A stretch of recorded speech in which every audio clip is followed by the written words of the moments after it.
Les Catskills, ça fait longtemps que j'en entends parler. Je lis beaucoup, moi, sur la moto, sur les destinations voyage, un peu partout dans le monde.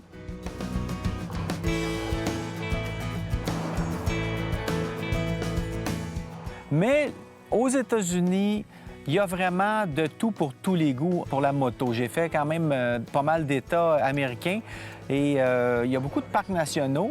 Je connais bien les Adirondacks pour les avoir fait très, très souvent parce que c'est relativement près de chez moi. Les Catskills, ça faisait longtemps que ça me travaillait. Je me disais, ça a l'air intéressant, il paraît que c'est beau. J'avais entendu que c'est un peu comme ce que le Nord est à Montréal, pour les gens qui habitent à Montréal. Mais les Catskills, c'est le Nord pour les gens de New York. Alors, les gens viennent ici, c'est bucolique, c'est la campagne, c'est ici qu'ils ont des chalets. On le voit d'ailleurs, il y a toutes sortes de belles propriétés, des beaux paysages. Donc, j'en avais entendu parler, j'avais lu là-dessus. Et cette année, quand on a commencé à discuter de où on irait pour la grande aventure Honda 2017, bien, j'ai dit, hey, les Catskills, c'est pas loin, c'est facile, let's go.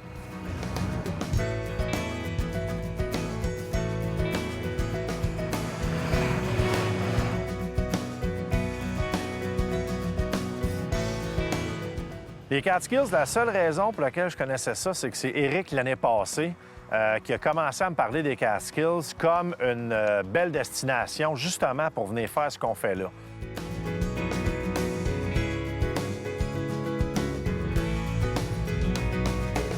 Les Catskills, c'était vraiment un très bon choix pour les motos qu'on a amenées ici.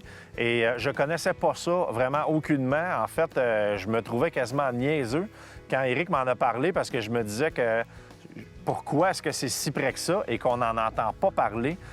J'en ai même parlé à bien des amis motocyclistes qui me disaient « Je sais pas, je connais pas ». Puis quand tu l'as dit, c'est l'autre bord des Adirondacks qui font « Ah ben oui, ça je sais c'est où, c'est sûr que je le sais ». Puis finalement, c'est une aussi belle région que les Adirondacks, le même type de région, le même type de grosseur de village, de même route, mais c'est juste plus petit et peut-être plus près de New York, la ville de New York. Fait que c'est peut-être ça qui amène un charme un peu différent.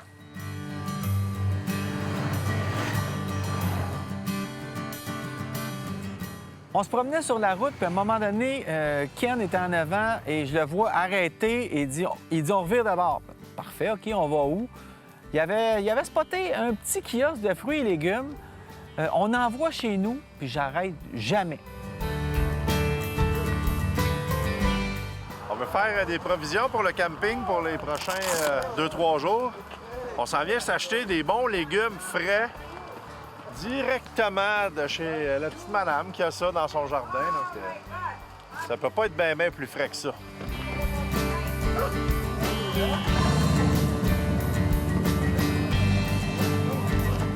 Il y a des affaires qu'on fait jamais à la maison, mais qu'on fait en voyage, bien ça, c'en est une.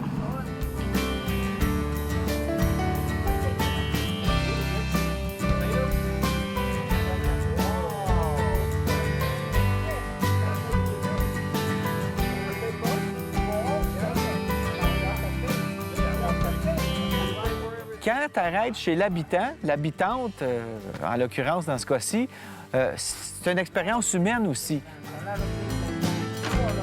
Paulina, c'est un personnage, elle nous vend tous ces petits légumes d'une manière spectaculaire. Puis, je suis sûr que tout le monde dans le coin la connaît, elle est vraiment smart.